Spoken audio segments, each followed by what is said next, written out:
ದೇವರ ಪರಿಶುದ್ಧ ನಾಮಕ್ಕೆ ಸ್ತೋತ್ರವಾಗಲಿ.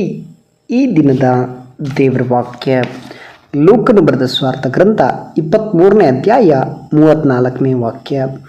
ಆಗ ಯೇಸು, ತಂದೆಯೇ, ಅವರಿಗೆ ಕ್ಷಮಿಸು, ತಾವು ಏನು ಮಾಡುತ್ತಾರೆಂಬುದನ್ನು ಅರಿಯರು ಅಂದನು.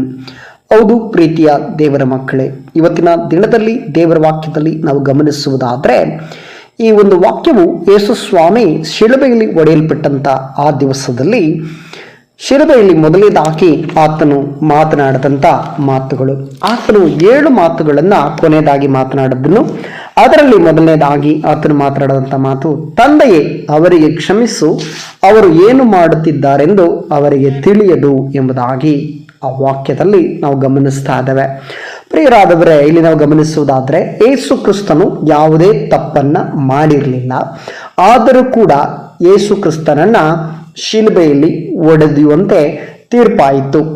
ಯೇಸು ಕ್ರಿಸ್ತನು ಶಿಲುಬೆಯಲ್ಲಿ ಒಡೆಯುವಾಗ ಆ ಜನಗಳು, ಶಿಲುಬೆಯನ್ನು ಹೊಡೆಯುತ್ತಿದ್ದಂಥ ಜನಗಳು ಅವರನ್ನ ಬಹಳ ಹಿಂಸಿಸಿದರು, ಅವರನ್ನ ಬಹಳ ಹೊಡೆದ್ರು, ಅವರನ್ನ ಬಹಳ ನೋಯಿಸಿದ್ರು, ಅವರನ್ನ ಮುಖಕ್ಕೆ ಉಗಿದ್ರು.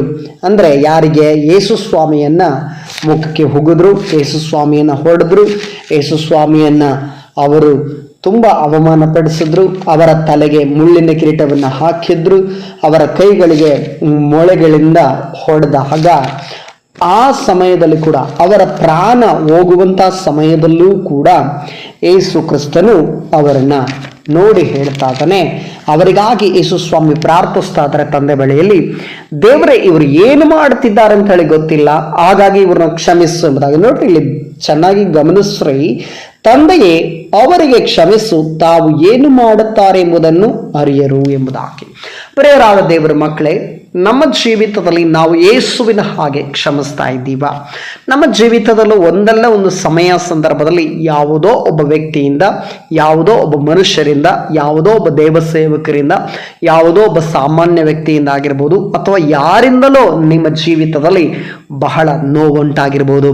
ನಿಮ್ಮ ಜೀವಿತವೇ ಒಂದು ವೇಳೆ ನಾಶವಾಗಿ ಹೋಗಿರ್ಬೋದು, ಒಂದು ವೇಳೆ ನಿಮ್ಮ ಜೀವಿತ ಬಹಳ ಕೆಟ್ಟು ಹೋಗಿರ್ಬೋದು, ಅಥವಾ ನಿಮಗೆ ಅವರು ಬಹಳ ನೋಯಿಸಿರ್ಬೋದು, ನಿಮ್ಮ ಜೀವಿತದಲ್ಲಿ ಬಹಳ ನೋವನ್ನು ಕೊಟ್ಟಿರ್ಬೋದು, ನಿಮಗೆ ದ್ರೋಹವನ್ನು ಮಾಡಿರ್ಬೋದು, ನಿಮಗೆ ಕೆಟ್ಟದ್ದನ್ನೇ ಬಯಸಿರ್ಬೋದು, ಅಥವಾ ಅವರ ಪರಿಸ್ಥಿತಿಗಳು ಹೇಗಿತ್ತೋ ಗೊತ್ತಿಲ್ಲದೆ, ಒಂದು ವೇಳೆ ಅವರಿಗೆ ಅರಿಯದೆ ಒಂದು ವೇಳೆ ತಪ್ಪು ಮಾಡಿರ್ಬೋದು.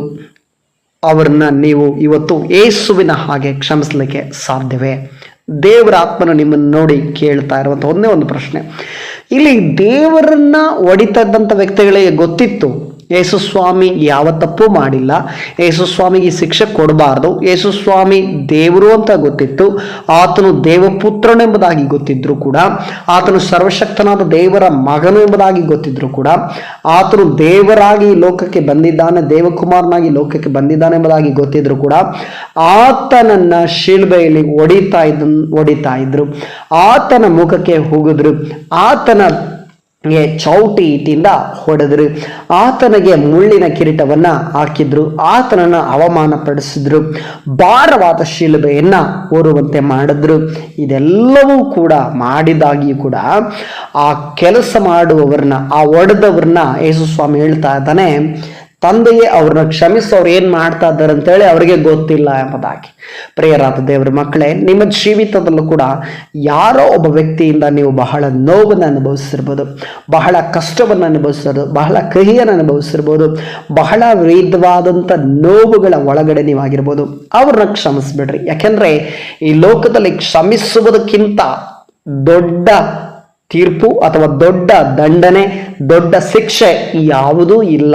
ಯಾಕಂದರೆ ಅವ್ರನ್ನ ಕ್ಷಮಿಸ್ಬಿಡ್ರಿ, ಅವ್ರನ್ನ ಕ್ಷಮಿಸಿ ಅವ್ರನ್ನ ಬಿಟ್ಬಿಡ್ರಿ.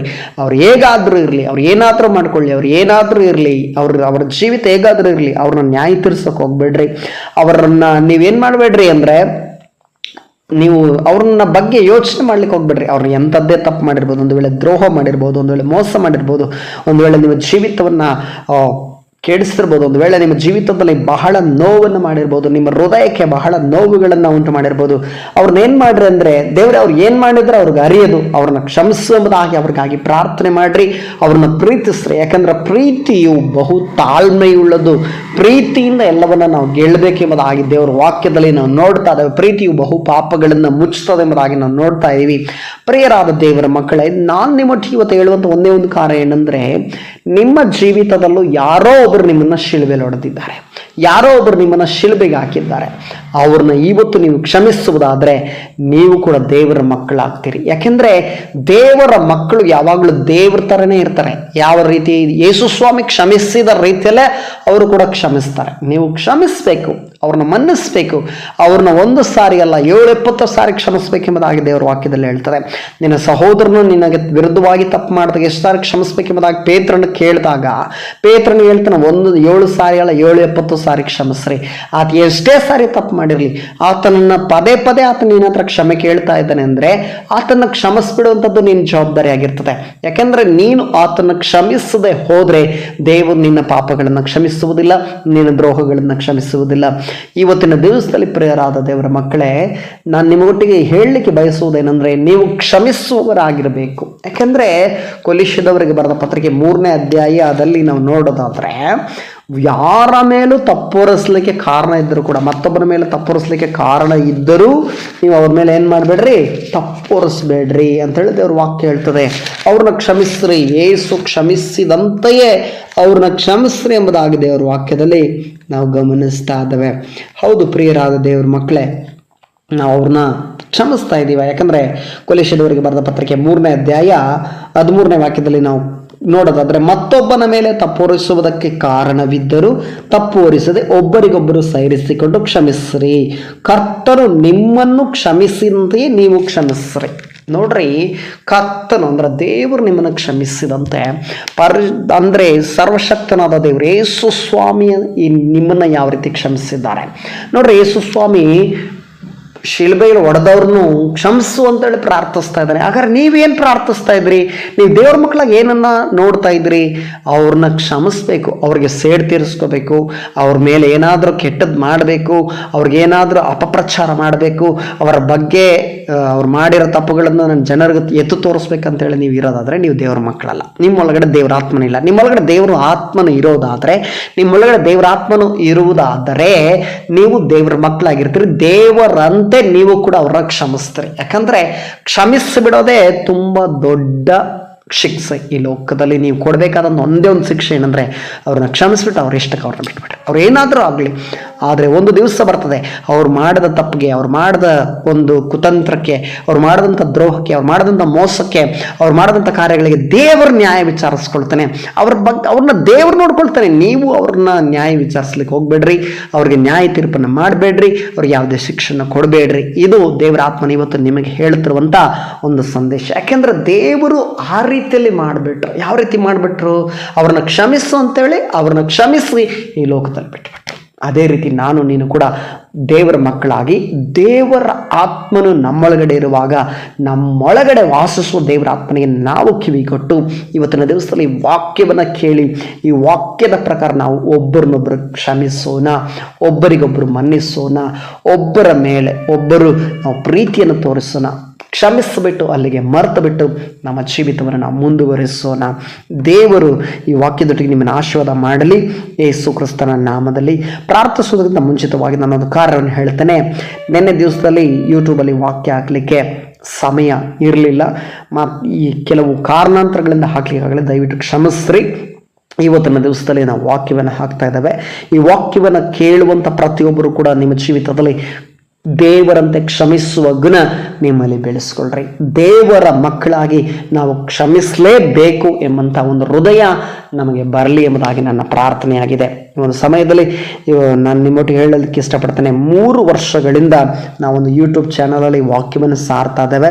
ಪ್ರತಿ ದಿವಸವೂ ಕೂಡ ದೇವರ ವಾಕ್ಯವನ್ನು ಹಂಚ್ತಾ ಇದ್ದೇವೆ, ದೇವರ ವಾಕ್ಯವನ್ನು ವಿವರಣೆ ಮಾಡ್ತಾ ಇದ್ದೇವೆ. ಈ ವಾಕ್ಯವು ಅನೇಕರಿಗೆ ಮುಟ್ಟುವಂತೆ, ಅನೇಕರಿಗೆ ತಲುಪುವಂತೆ ದಯಮಾಡಿ ಈ ವಾಕ್ಯ ಕೇಳಿದವರು ದಯವಿಟ್ಟು ಬೇರೆಯವರಿಗೆ ಬೇರೆಯವರಿಗೆ ಕಳಿಸ್ಕೊಡ್ರಿ. ಬೇರೆಯವರು ಕೂಡ ಆಶೀರ್ವಾದವನ್ನು ಹೊಂದಿಕೊಳ್ಳಲಿ. ಯೇಸು ಕ್ರಿಸ್ತನ ನಾಮದಲ್ಲಿ ಪ್ರಾರ್ಥಿಸೋಣ. ಸರ್ವಶಕ್ತನು ಮಹಾಪರಿಶುದ್ಧನು ಆದ ತಂದೆಯಾದ ದೇವರೇ, ಯೇಸು ಕ್ರಿಸ್ತನ ಅಧಿಕಾರವುಳ್ಳ ನಾಮದಲ್ಲಿ ಅಪ್ಪ, ಈ ಒಂದು ವಾಕ್ಯವನ್ನು ಆಶೀರ್ವಾದ ಮಾಡ್ರಿ. ಈ ವಾಕ್ಯವನ್ನು ಕೇಳುವಂತ ನಿನ್ನ ಮಕ್ಕಳನ್ನು ಸ್ವಾಮಿ ಆಶೀರ್ವಾದ ಮಾಡ್ರಿ ಕರ್ತನೆ. ಹೌದು ಕರ್ತನೆ, ನಿನ್ನ ವಾಕ್ಯ ಹೇಳಿದ ಪ್ರಕಾರ ಸ್ವಾಮಿ ಒಬ್ಬರನ್ನೊಬ್ಬರು ಕ್ಷಮಿಸಬೇಕು, ಒಬ್ಬರನ್ನೊಬ್ಬರು ಪ್ರೀತಿಸಬೇಕು, ಯಾರ ಮೇಲೂ ದ್ವೇಷವನ್ನು ಇಟ್ಟುಕೊಳ್ಳಬಾರದು, ಯಾರ ಮೇಲೂ ಹಗೆ ತೋರಿಸಬಾರದು, ಯಾರ ಮೇಲೂ ನ್ಯಾಯ ತೀರಿಸಬಾರದು, ಯಾರಿಗೂ ಅಪಕಾರಕ್ಕೆ ಅಪಕಾರ ಮಾಡದಂತೆ ಸ್ವಾಮಿ ಇವರ ಆತ್ಮನೆ ನಾವು ಉಪಕಾರ ಮಾಡುವಂಥ ಮಕ್ಕಳಾಗಿ ನಾವು ಬದಲಾವಣೆ ಆಗುವಂತೆ ನಮ್ಮನ್ನು ಬದಲಾಯಿಸು ಕರ್ತನೆ. ಕ್ಷಮಿಸುವ ಹೃದಯ ಪ್ರತಿಯೊಬ್ಬೊಬ್ಬರಲ್ಲಿ ಉಂಟಾಗಲಿ ಸ್ವಾಮಿ. ಕ್ಷಮಿಸುವ ಮನಸ್ಸು ಉಂಟಾಗಲಿ. ಯಾರ ಮೇಲೂ ಸೇಡು ತೀರಿಸಿಕೊಳ್ಳದೆ, ಯಾರ ಮೇಲೂ ನ್ಯಾಯವನ್ನು ವಿಚಾರಿಸದೆ, ಯಾರ ಮೇಲೂ ತಪ್ಪು ಹೊರಿಸದೆ ದೇವರ ಆತ್ಮನೆ ಅವರ ಸಮಯ ಸಂದರ್ಭಗಳು ಹೇಗಿತ್ತು ಅದನ್ನು ಅರ್ಥ ಮಾಡಿಕೊಂಡು ಆ ತಪ್ಪುಗಳನ್ನು ಕ್ಷಮಿಸಿ ಬಿಟ್ಟು ಬಿಡುವಂಥ ಮನಸ್ಸನ್ನು ದೇವರೇ ಪ್ರತಿಯೊಬ್ಬೊಬ್ಬರಲ್ಲಿ ಅನುಗ್ರಹಿಸು ಸ್ವಾಮಿ. ದೇವರ ಆತ್ಮನ ಹಾಗೆ ಮಾಡಿದ ಕೃಪೆಗಾಗಿ ನಿನಗೆ ಸ್ತೋತ್ರ ಸಲ್ಲಿಸುತ್ತಾ ಯೇಸು ಕ್ರಿಸ್ತನ ನಾಮದಲ್ಲಿ ಪ್ರಾರ್ಥಿಸ್ತೇವೆ ತಂದೆಯಾದ ದೇವರೇ. ಆಮೇನ್, ಆಮೇನ್, ಆಮೇನ್. ದೇವರು ನಿಮ್ಮನ್ನು ಆಶೀರ್ವದಿಸಲಿ.